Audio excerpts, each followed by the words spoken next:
Very good evening. You're watching India Global. I'm Gaurie Dwivedi. This is a show that gets you all the views and news for the global Indian. As always, we start with the headlines. First up, there's a travel ban that has been imposed by the Trump administration on 12 countries America feels that are most unsafe. Interestingly, the list does not feature Pakistan, a known terror haven. We decode why.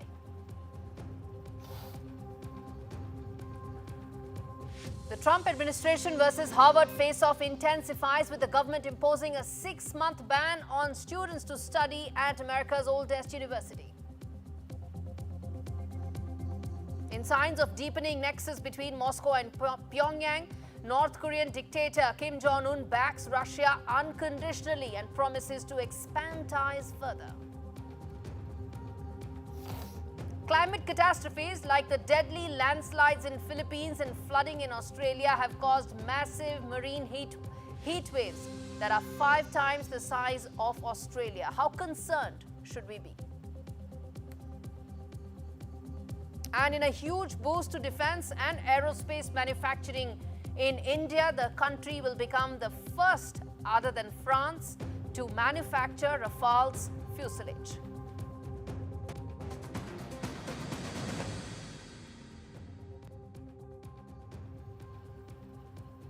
In a major move, the US President Donald Trump has signed a new proclamation reinstating his controversial travel ban, this time expanding the list to 12 countries. That includes Myanmar, Afghanistan, Iran, Chad, Somalia, and Yemen. The White House has said that this is being aimed at protecting national security, citing difficulties in properly vetting migrants that are coming from these countries.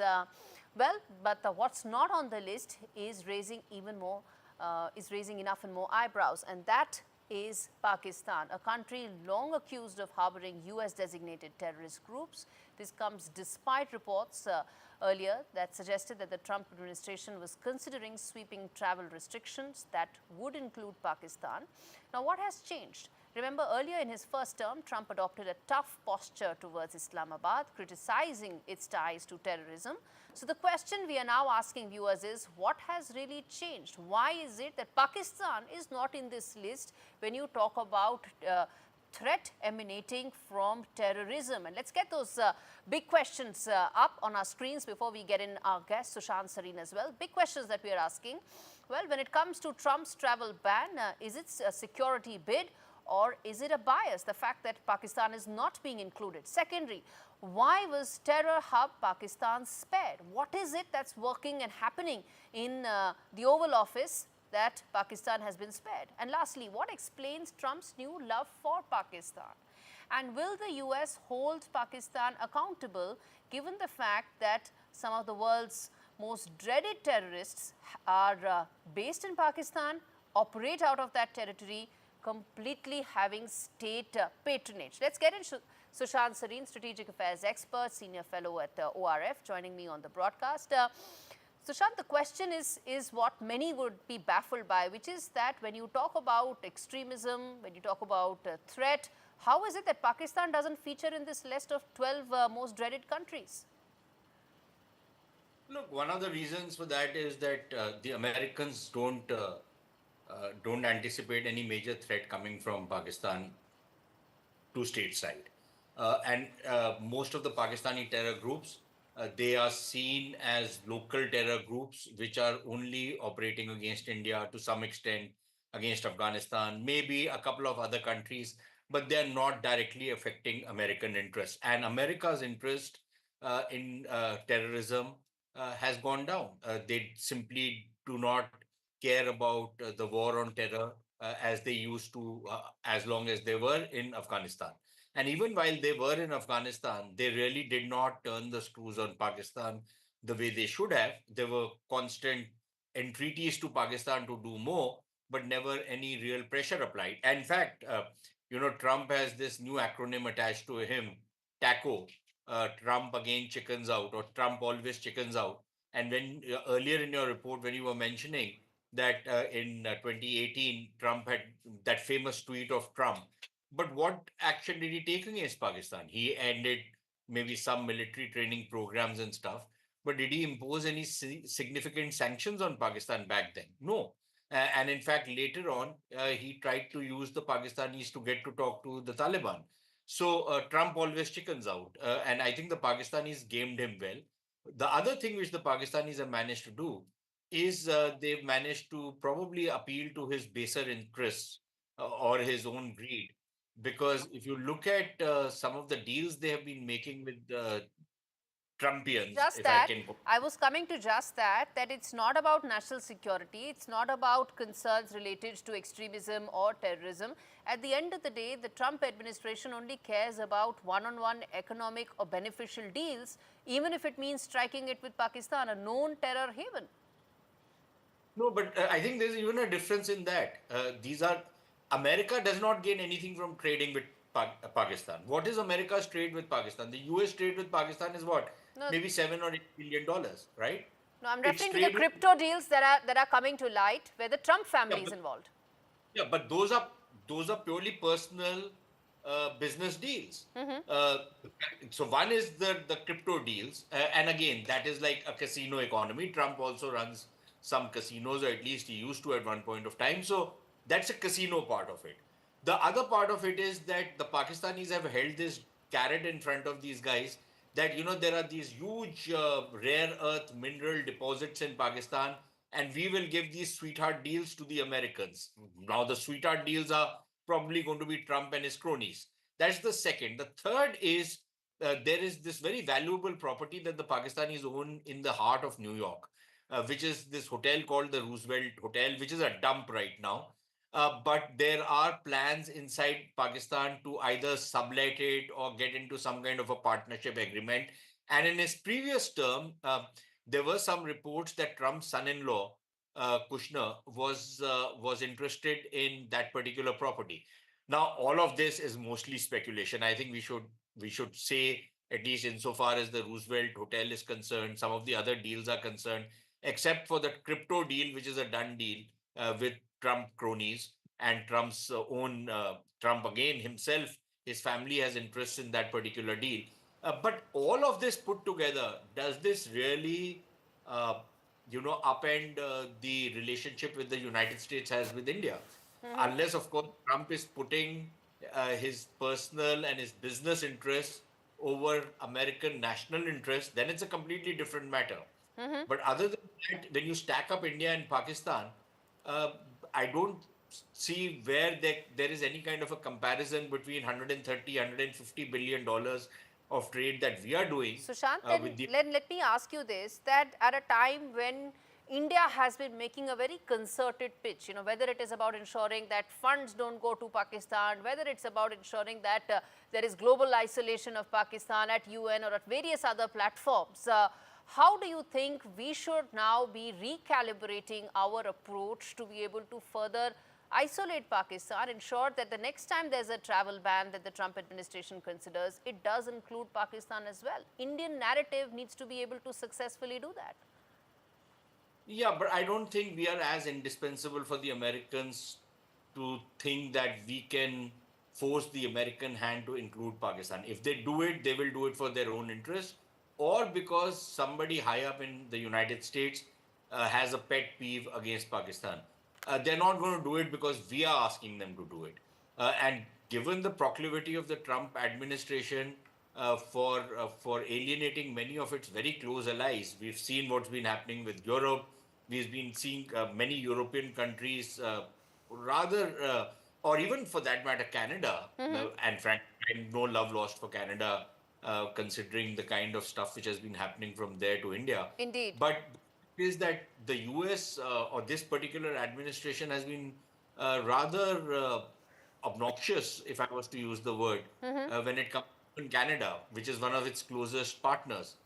So there is this proclivity in the Trump administration, and for us to imagine Okay. that we will deliver on our wish list, that's not going to happen. But from what we really also need to rethink is Yes. that if we constantly keep giving in to Trump, Yes. then are we, giving into his baser instincts that he can keep bullying us and we keep taking it? That's an Should there important point. be some kind of pushback?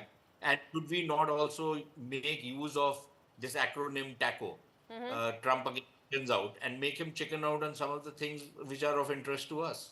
Indeed. I'm going to leave it there. Sushant Sareen, thank you so much for joining me. At the end of the day, with some of the points that Sushant made about how is it that we can ensure that action, more concerted action is taken against Pakistan is the need of the hour. And in fact, to further that, Congress MP Shashi Tharoor, once again in Washington, he in fact made those scathing remarks against Pakistan, saying that India's response is simply retribution against terrorism, and if Pakistan hadn't reacted, neither would India. Shashi Tharoor, in fact, is leading the delegation in the US, making India's case very clear. I want you to listen in to what exactly he said about Pakistan. Understood for some time now that India has a very clear position that there will be no talks with a gun pointed at our head. It's not that we can't talk to Pakistan. I was joking the other day, we can speak all the languages they can speak. And we're very happy to dialogue with them in any of those languages. The problem is we will not dialogue with people who are pointing a gun at our heads. I mean, frankly, if your neighbor unleashes his Rottweilers to bite your children, and in fact to do worse to your children, and then says, let's talk, you think you're going to talk to him until he either unleashes those Rottweilers or locks them up in a kennel or puts them to sleep? It's as simple as that. You're not going to talk to people who are pointing guns at your temples. It's not going to happen.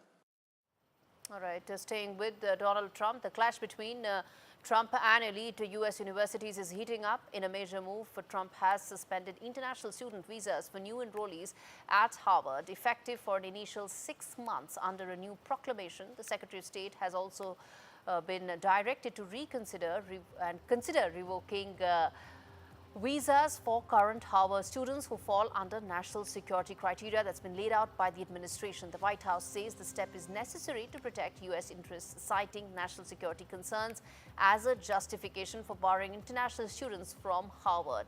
Meanwhile, Columbia University is also under fire. The Department of Education has challenged its accreditation status, alleging the university no longer meets federal standards. The administration has accused Columbia of violating anti-discrimination laws, a move that could have sweeping consequences for colleges and universities, as education experts suggest it eliminates protections for students. Well, in more Trump news, the days after exiting Washington as the chief of Doge, Elon Musk has continued to target President Trump's massive tax and immigration package, better known as the Big Beautiful Bill, escalating his attacks and urging lawmakers to kill the bill. This came hours after several government agencies projected that the bill would add more than $2.4 trillion to the national debt over the next decade. Not just Musk, many hardline Republicans have also ramped up their attacks against the sprawling $4 trillion mega package that Donald Trump's administration has come out with. All right, on that note, viewers, we slip into a very short break. We come back with more news on the other side. Stay with us.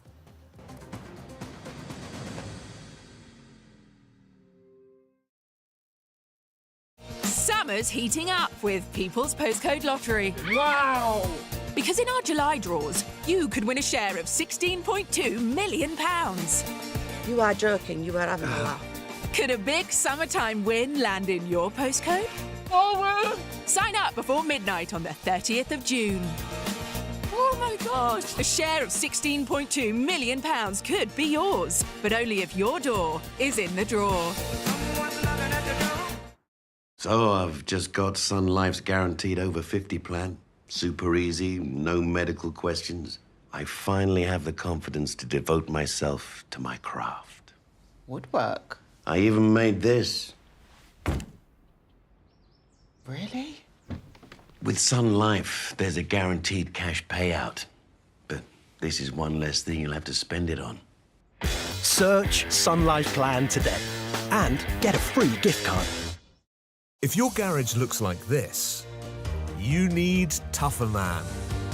A leading supplier of shelving for your home or business. Assembly is quick, easy and boltless. Buy one bay from just $59.99, or you can get 3 bays from only $119.99, saving you nearly £60. Plus you get a 5-year Storelex steel guarantee. Order now at tougherman.co.uk. Gus could try to sell his car privately. Or get it sold today with We Buy Any Car. He could spend days on end trying to sell to a bunch of time wasters. Or sell at a flash and earn major dad points at the pool. Big fail or big splash? To get a quote in 30 seconds, enter your reg number now at webuyanycar.com. Sitting quietly while your car is made all shiny. Downtime can be just fine too. Ready meal is piping hot, waterproof on the loo. Just enjoy your back tattoo. Tea break, face break, maybe even watch the ad break. Sometimes it's not time for some tombola, right? It's enjoying lasagna time, chilling with a book time, or time to visit your nan time. Put the phone down. With 3, save £336 on the Samsung Galaxy S25 Ultra. And claim a Galaxy Tab A9 Plus worth £259 when you buy it today. Search 3 or head in-store today. Life needs a big network. Discover the finest quality made-to-measure window dressings, exclusively online, delivered direct to your door. Shop now for an extra 20% off and free delivery at blindsdirect.co.uk.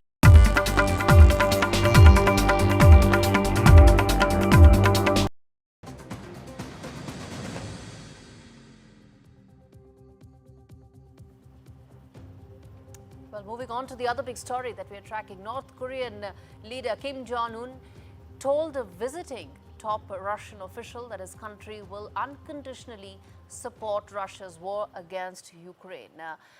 The latest sign of expanding cooperation between the two countries. In April, the two countries officially confirmed North Korean troops' deployment to Russia for the first time in the war, saying the soldiers of the two countries were fighting alongside each other to repel a Ukrainian incursion into Kursk region of Russia. At the time, Russian President Vladimir Putin thanked North Korea's participation in the war and promised not to forget their sacrifices. In a meeting with Russian Security Council Secretary Sergei in Pyongyang on Wednesday, Kim affirmed that North Korea will unconditionally support the stand of Russia and its foreign policies on all crucial international political issues, including the Ukrainian matter. This renewed show of unity comes as Putin pledges to retaliate against Ukraine for last weekend's unprecedented drone attack. Kremlin advisors and figures around Donald Trump have told the US president that the risk of a nuclear confrontation cannot be ruled out right now.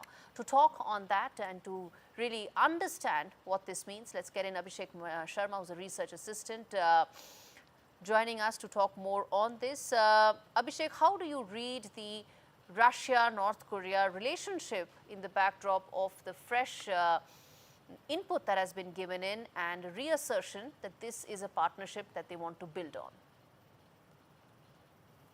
on?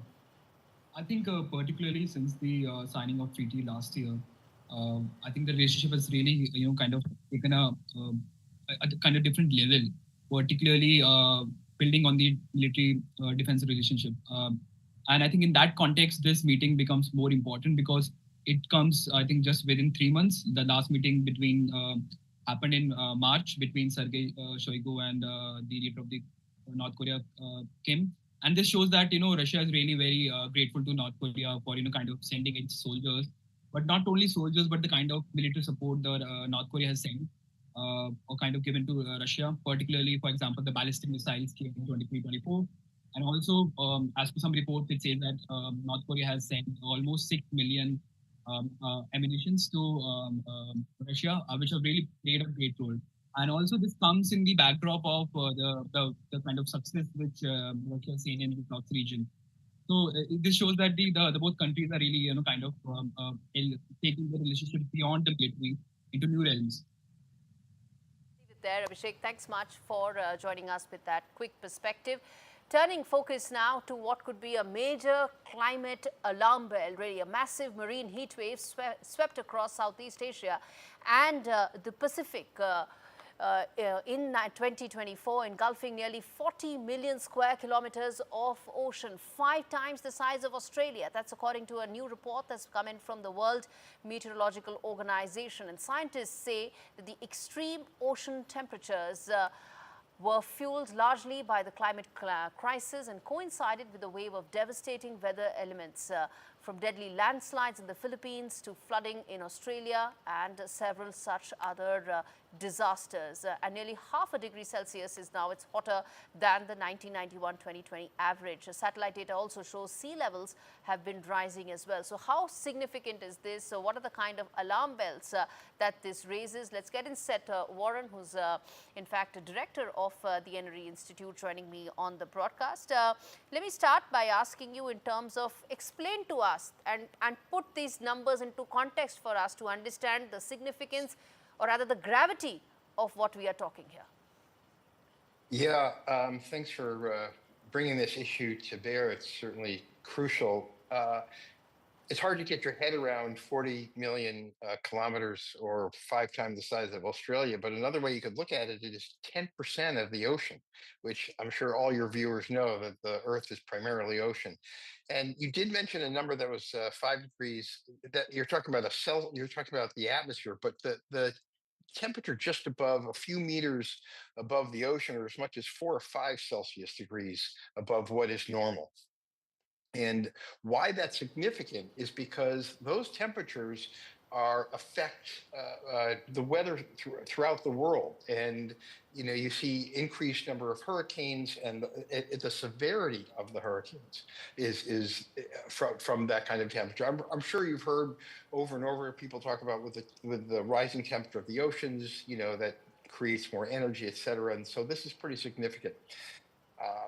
And it's not just one event at that size. It's multiple events that are happening in the same area, and we rate them from moderate to strong to severe. And there have been some severe areas, like in Papua New Guinea late last year, and this has been going on now for a year and a half. We started recording it as an event in early April 24, 2024, and it's continuing, and we see no sign of it abating at this point. Mm-hmm. Indeed. Now, what is it that we can actually do to ensure that we do not exacerbate this trend further? Because at the end of the day, this is a climate crisis. So, speaking to that specifically, and you're right, what can we do? We have to do everything that we're being told to avoid using fossil fuels. So if there's something called the Climate Shift Index, which looks at what's the likelihood of this event happening were there no climate change, no global warming, versus where it is today, where there is, and the ratio is 20 to 1. What that means is that the Climate Shift Index means it's 20 times more likely that this weather event, this marine heat wave, would have happened than had we not been burning fossil fuels for the last 100+ years. But in the peak season, which I think is late November, it's 100 times more likely.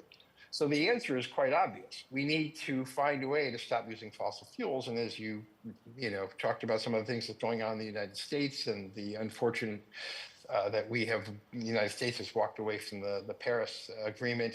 Hopefully that will not encourage other countries to do the same. US has also identified millions of square kilometers of land that it will now be drilling more in Alaska. So what are we really talking about here? What else can be done? Let's talk about that, sir.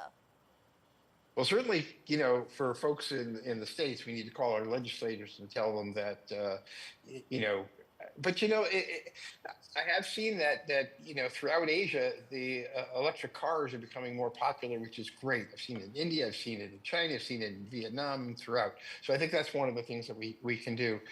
We have to be more attentive to. So there's two sides of the equation. We always talk about generating energy through solar and wind and all, and which is fantastic. At the same time, we have to reduce our load. And again, Asia is way ahead. Your air conditioner is an inverter-driven air conditioner. In the West, United States, for example, you rarely see an inverter-driven air conditioner, which is 30% more efficient. Why is that? Well, because there are industries and politics that are involved in changing the way things are being done. So the answer is we have to do what we all know we have to do, which is not necessarily sacrificing, but to shift the way in which we're using energy.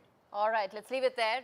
Sir, thanks much for speaking to NDTV.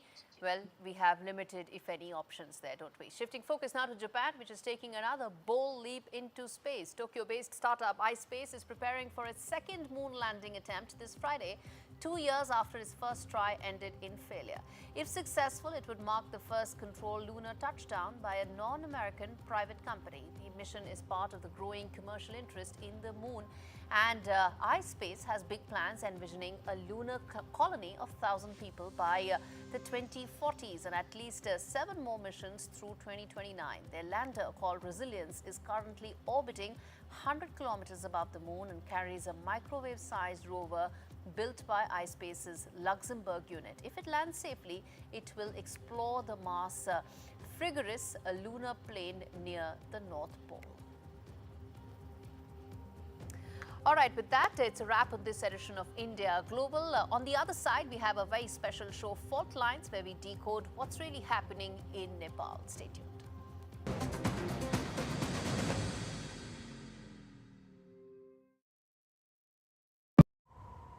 Kelsey and Reese could part exchange their car. Or check out We Buy Any Car. They could be confused if they got a good deal part exchanging.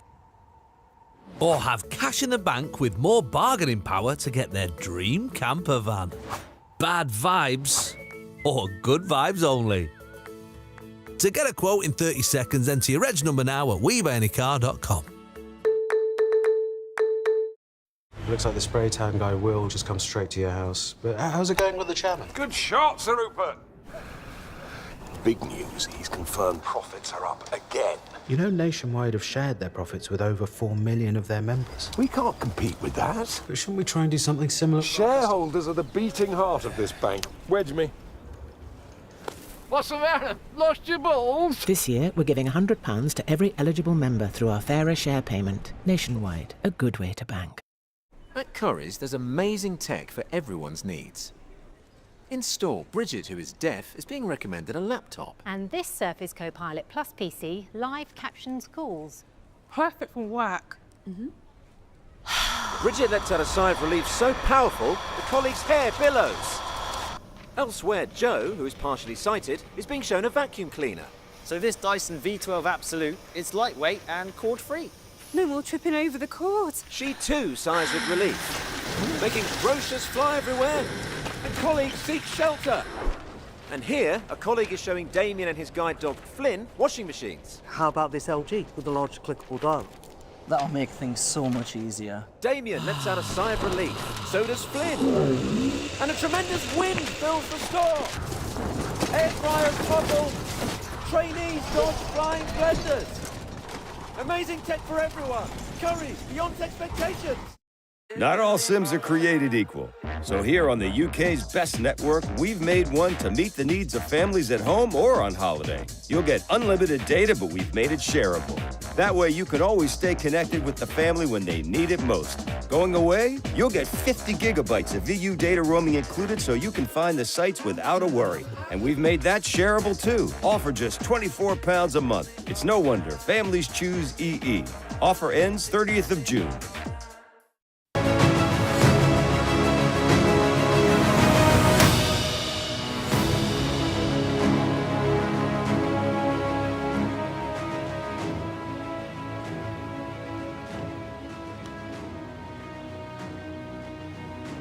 Hello and welcome. You're watching Fault Lines on NDTV. I'm Gaurie Dwivedi. This is a show where we decode the truth beneath the headlines and beyond the divide. Today, we are going to talk about Nepal, which has been rocked by protests as a former king returns to claim his throne. Pro-monarchy protests have taken over Nepal as a frustrated proletariat demands the former king, Gyanendra Shah, lead Nepal towards change and, more importantly, stability. Restore the country as a Hindu state. The government is not taking this line down. So what are the issues? What is the real crux of the matter here? Well, it's a battle for identity. It's a battle for Nepal's identity. That is the biggest fault line that's running across Nepal for 60 years, ever since it first signed the treaty with India. One that has religious tones as well and has deeper strategic impact.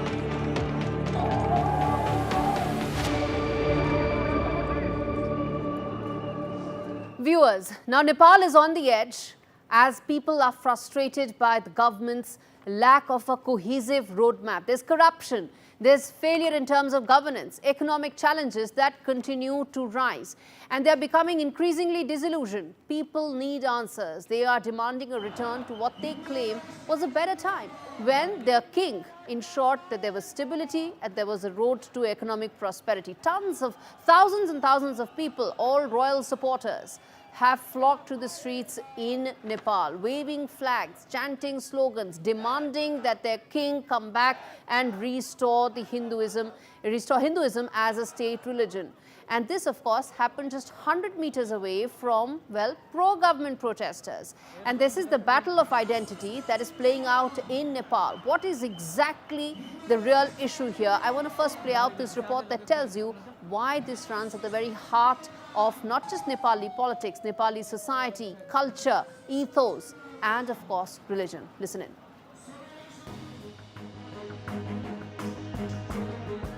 A former king back to claim his throne, reigniting a country's decades-old battle for identity. Nearly 17 years after Nepal abolished the 239-year-old Hindu monarchy, ousting King Gyanendra Shah, he returned to Kathmandu in March this year, vowing to unite a Nepal divided by ideology. Thousands filled the streets, echoes ringing, "Come King, save the nation." Not everyone welcomed the king with open arms. Nepal's major political parties, the Nepal Congress, CPN-UML, CPN, strongly opposed the monarchy's revival. Protests quickly turned violent across Kathmandu, buildings set ablaze, pitting frustrated citizens against leaders at the helm of Nepal's government. In counter rallies, two former prime ministers, Pushp Kamal Dahal Prachanda and Madhav Kumar Nepal, warned him not to dream of reclaiming the throne. Trying to snip the movement in the bud, the police cracked down on the protests, arresting 110 protesters, including key pro-monarchy leaders. Anarchist Durga Prasai, a Maoist leader turned pro-monarchy voice, was also later arrested for provoking protesters. Since Shah's return, Nepal has seen waves of pro-monarchy protests over the past few months, fueled by public dissatisfaction over political instability, a stagnating economy, and a demand for change. Led by the Rashtriya Prajatantra Party, pro-monarchist groups demand establishing Nepal as a Hindu state and reinstate the over 200-year-old monarchy. हामी सशक्त रूपमा आन्दोलन गर्दैछौं कि नेपालको हितको निमित्त जबसम्म संवैधानिक राष्ट्र स्तर र हिन्दू राष्ट्र स्थापित हुँदैन तबसम्म हाम्रो आन्दोलन जारी रहन्छ. After months of simmering tension, the pro-monarchy movement began renewed protests this week to mark the 24th memorial day of the Nepal Royal Palace massacre, when King Birendra Shah, King Gyanendra Shah's elder brother, and several members of the royal family were brutally killed by Crown Prince Dipendra in 2001. While these renewed protests were relatively peaceful, the fervour among the thousands of protesters was evident, chanting slogans against the republic system and Prime Minister MP Sharma Oli. Fearing the movement will grow stronger, Nepal's former Home Minister Kamal Thapa and about half a dozen others were arrested during the protests. The government also banned protests and public gatherings in several parts of Kathmandu. While similar protests have occurred in 2021 and 2023, The air around this wave of protests is different, triggered by widespread public dissatisfaction and disillusionment. It remains to be seen where Nepal's age-old battle for identity is headed. Bureau Report, NDTV World. All right, viewers, to understand what really is happening on ground, before we go back in time to understand why this is not a new issue, I want to first get in Bushan Dahal, who's a journalist joining me live from Nepal, to understand the issues that are playing out and, more importantly, how the situation is unfolding. Mr. Dahal, thanks so much for speaking to NDTV. Let me start by asking you, at this stage, explain to us the situation on ground, how grim it is, given the fact that these protests are unlike what the country has seen in the past. Thank you very much for having me. Primarily, the situation on the ground is not as grim as reports portray. There is dismay. And as your report rightly said, it's primarily for or against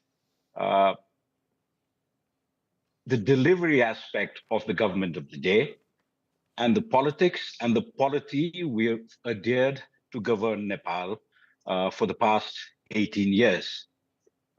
And the pro-monarchy aspect to the entire protests in Kathmandu was a very small residual reality that Nepal lived with and which will live for much longer than people want this to remain. But at this moment of time, the geometrical growth in the dismay of a common man is purely governance aspect of the government of the day. Okay. And that is sugar-coated by the mesmerizing memories that people had about monarchy when we actually were a monarchical state. People expect tangible diplomatic feats around the region, in the neighborhood, and the globe itself. We are represented lesser and more inefficiently these days in the global forums. Nepal's name as a South Asian entity has fizzled out over the years. That has not been worked upon. And these are the real political factors that the unrest in Nepal at the moment is contributed for. Very quickly, Mr. Bhushan, I want to ask you this, that while, of course, the disenchantment that people have with governments is a very major factor, I want to understand from you the desire, as far as the pro-monarchy protests are concerned, to go back in time. What is the cause of it? I mean, you are saying, of course, public disenchantment is one, but what else? I think people have started flipping over the history books.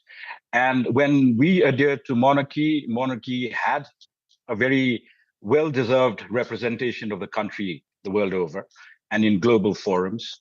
And there were issues that need immediate attention. It was just a one-door policy. These days, I told you earlier that delivery is the biggest issue.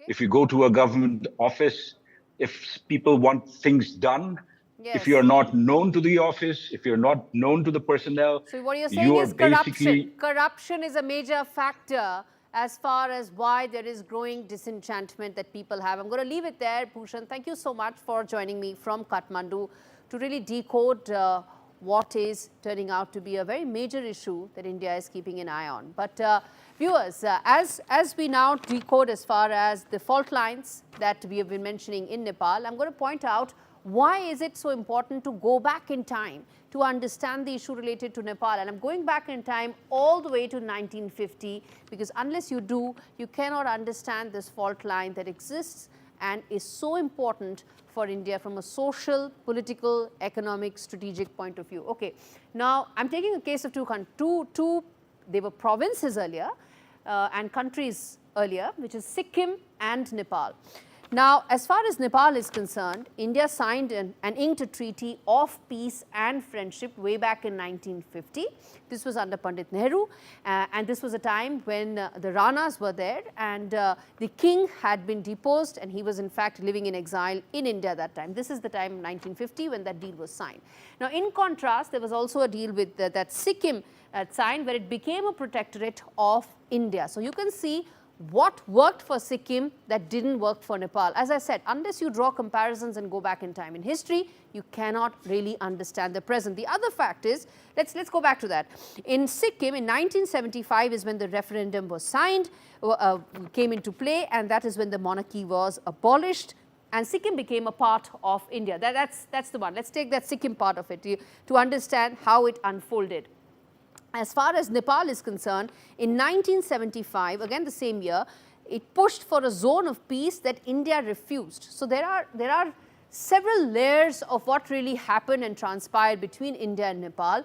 So there was a time, as I said, when the treaty was signed in 1950 between Pandit Nehru and Ranas, when the king was in exile. Now, when the king came back to power, there's a historical literature that supports this claim that the king offered to unite and be a part of India as one of the provinces, like Sikkim. Something that, as I said, historical literature supports is an offer that the government of the day, that time, Pandit Nehru, was not in favor of. One can surmise it could also be because of the fact that India under Pandit Nehru projected a secular image, there were secular credentials, and Nepal was a Hindu kingdom, Nepal was a Hindu country. That played on whether or not to merge India and Nepal during the time of the exiled king. So which is why that deep fault line continues to remain. In Nepal is important, but given the fact that there is this historical undertone, it impacts how India and Nepal's relations have progressed. I'm going to slip into a very short break, come back on the other side, talk more about what this means for India and Nepal future going forward. As I said, we've gone back in time to understand the fault line. We're going to come back and decode that in greater detail to set the roadmap to understand the future. Stay with me.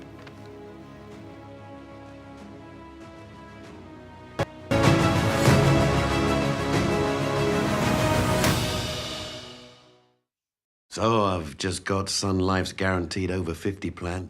Super easy, no medical questions. I finally have the confidence to devote myself to my craft. Woodwork? I even made this. Really? With Sun Life, there's a guaranteed cash payout. But this is one less thing you'll have to spend it on. Search Sun Life Plan today and get a free gift card. Not all Sims are created equal. So here on the UK's best network, we've made one to meet the needs of families at home or on holiday. You'll get unlimited data, but we've made it shareable. That way you can always stay connected with the family when they need it most. Going away? You'll get 50 gigabytes of EU data roaming included so you can find the sites without a worry. And we've made that shareable too, all for just £24 a month. It's no wonder families choose EE. Offer ends 30th of June. If you're out there and you're watching this message, we need your help and we need it now. This is a typical day at the outpatient department. Every day we see very many cases of children with severe pneumonia. All these children need to be seen and they all need to be seen today. This is Priscilla, baby Priscilla. This baby has severe pneumonia. It really hurts for this child to be breathing. If Priscilla doesn't get antibiotic treatment, it could lead to death.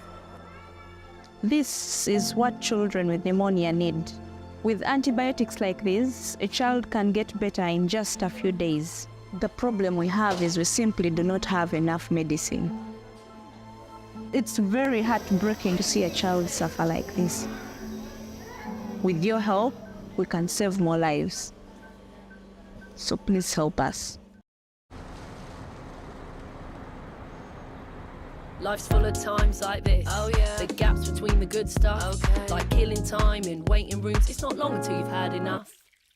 David, it's time for some tombola. Working on that flat pack. Open for fun. Been bulking up the six-pack. Open for fun. Yes! I've won £11! All right, calm down. It's just a bit of bingo. Open for fun. I bought cars on finance, so I've made my claim. If our lenders charge hidden commissions, then I've made my claim. I could be owed thousands. I've made my claim. I've made my claim. I've made my claim. I've made my claim. It's so quick and simple. You could be owed thousands in hidden commissions from vehicles bought on finance since 2007, even without the details. I've made my claim. Trust myclaimgroup.co.uk. Claims made simple.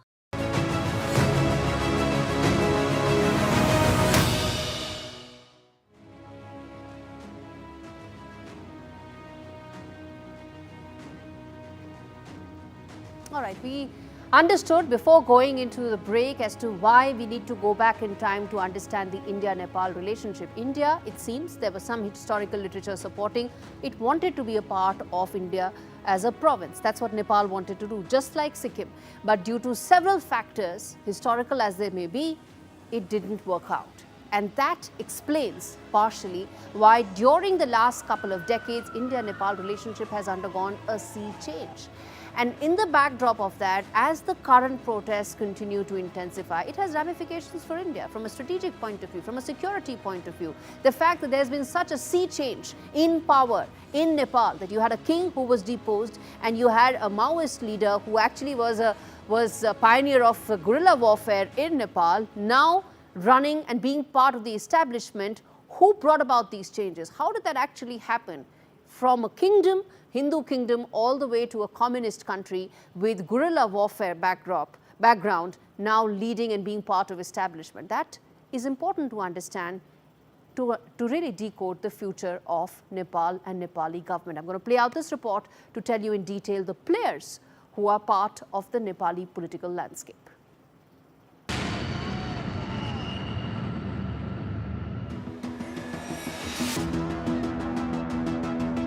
Nepal's pro-monarchy movement is gaining traction, triggering a growing tug-of-war between powerful voices trying to define Nepal's identity. At the heart of the pro-monarchy movement is King Gyanendra Shah, Nepal's last monarch who ruled during the country's final years as a Hindu kingdom. Taking the throne in 2001 after the tragic massacre of his elder brother and family, King Gyanendra shifted Nepal away from the constitutional monarchy established by his brother King Birendra and seized absolute power, citing a national crisis and Maoist insurgency.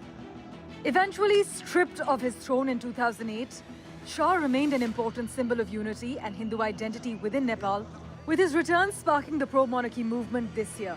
King Gyanendra's silences speak louder than words, with his rare speeches hinting at his dissatisfaction with Nepal's political direction, often seen as a rallying cry for a return to monarchy. Then comes the Rashtriya Prajatantra Party, the only mainstream political party in the country, openly demanding the restoration of the monarchy and Nepal's Hindu state status. Fueling this renewed movement is former Deputy Prime Minister Rajendra Lingden and veteran pro-monarchy leader Kamal Thapa, calling for a return to tradition and national unity to resonate with the youth and disenchanted middle class. Finally, one of the most prominent yet controversial faces opposing the pro-monarchy movement is former Nepal Prime Minister Bushan Dahal, or Prachanda, once a rebel leader of Nepal's bloody Maoist insurgency who brought down the monarchy. Prachanda became a key figure in Nepal's transition to a republic in 2008. From the jungle to the government, Prachanda's journey to power was a violent one, costing 17,000 lives. Despite the growing monarchist movement, Prachanda remains defiant, determined not to let the crown return. In this battle for identity, who will rise to the top remains to be seen. NDTV Bureau Report. All right, let's get in Manjeev Puri. He's a former ambassador of India to Nepal to really decode some of what is happening right now. Ambassador Puri, this is a show where we try and decode fault lines within any country, region, particular issue. And one of the biggest fault line that runs through Nepal is its jostle for identity. The pro-monarchy, pro-Hindu kingdom sentiment that is clashing with the present sentiment, or also the other sentiment about the communist government-centric view. How do you see this battle for Nepal's identity playing out going forward in terms of the pro-monarchy and the pro-government protesters clashing? Gaurie, thank you very much for having me on your program, and thank you for focusing on Nepal, which in my view is one of the most important countries in terms of India and our relations in the world. Now, please don't mind my saying so, but the graphics that you showed earlier, their conclusions are a little different. Nepal was never a state of India. The British had separate treaties with Nepal. I said the same, that Nepal was never a state of India. Gaurie, please listen to me a little bit. Because the kind of comparisons that you drew with Sikkim are totally untenable. Sikkim was a protectorate of British India. Right. Nepal was not. Do you know the British embassy in Nepal reported to London, not to New Delhi. The Nepalese never did it. So I think we should be very clear on that. And all this business of they wanted to say, you know, there are just some kind of vague reports, because India is the country that brought democracy to Nepal, that always stood for the Nepalese people and Nepal wanting democracy. Even this business in 2006, bringing about a kind of patch-up, a political dialogue resulting in a political comprehensive peace agreement in Nepal. India had the most important hand, which is recognized even by Nepalis. India is a country of influence in Nepal. That's what I want to tell you. And the reason for that is because we stand with the people of Nepal. Now, these monarchy protests. Let me say something to you. You know, all the pro-monarchy people, in 2008, it was abolished. The entire parliament, every party voted for it to be abolished. Their pro-monarchy parties have barely managed to get 1 or 2 seats in a 275 house. These protests are there. They happened on 28th of May this time. Again, they've petered out. They've been having a fight with each other. This is the nature of it. Now, why do some people hanker for monarchy? Nepal is a young nation. They don't even know what was going on during the monarchy. They are disenchanted, as your earlier interlocutor here said. They're disenchanted, they are frustrated. Right. They find that politics is not delivering what they thought it would. Switzerland of South Asia, it is not. And so therefore, they don't know what to do it. And some people say, here is the king, this was good old times, those kind of words. Absolutely. No, the reality is, Nepal needs good governance. Absolutely. It needs better governance. It needs governance which responds to the democratic aspirations and economic aspirations. And the young people's aspirations. Correct. Absolutely. And I'll say something else to you, Gaurie. It needs mentioning and noting in India. Nepal is perhaps a more globalized country than we are. Absolutely. Ambassador Puri, I'm going to come in there for a question, and I'm going to give you all the time, sir. This is a question where the attempt is to decode. Yeah, no debate, just to decode. That's the idea.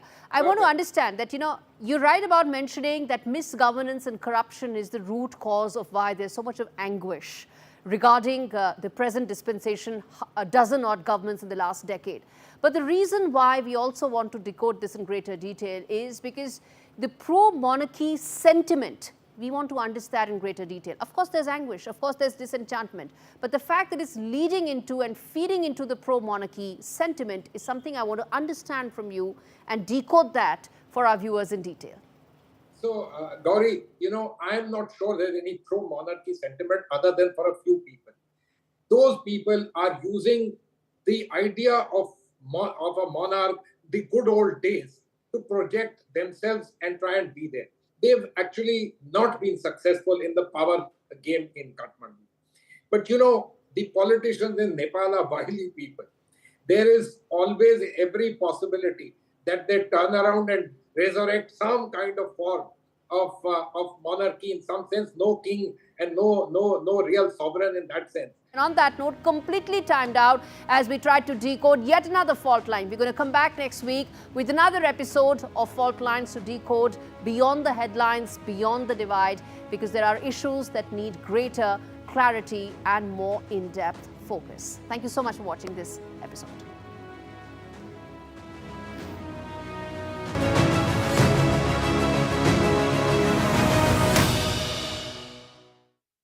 If your garage looks like this, you need Tougher Man.